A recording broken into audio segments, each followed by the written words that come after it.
The water started rushing around the front of the building. It came in very quickly, in about 20 minutes, up to approximately a metre deep.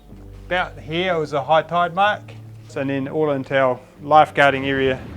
So back in 2023, we received a GNS scientific report indicating that Waihi Beach was one of the lifeguard clubs that was going to be at risk of severe flooding.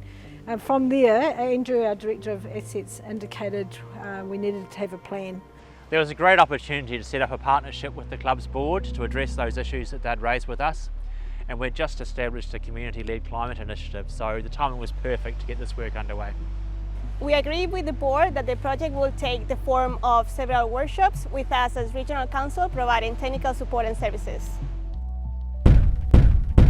During the first workshop, we gathered information from both District and Regional Council.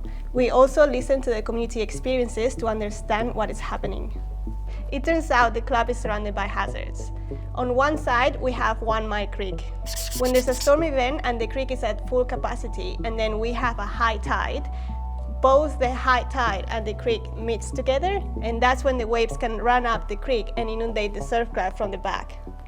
And if it wasn't enough, the club is also suffering from open coast inundation. So when we have like really extreme events from the open coast, let's say a cyclone, the water is able to run up the dunes and flood the club. Finally, we have coastal erosion. Keeping everybody safe at Waihi Beach is a prime value for us as a board and as our volunteer members. But we do want to empower the community and protect them at the same time so that all of us can be resilient when Mother Nature may deliver some harsh conditions to us.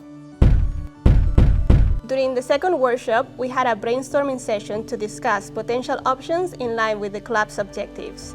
We also created an exercise to create pathways towards resilience.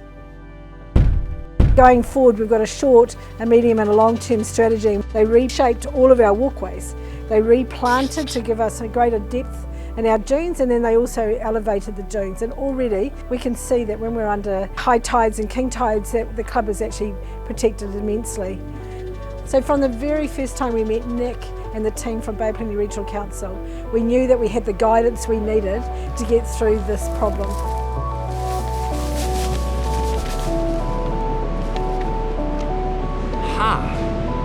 Now this is something I can follow.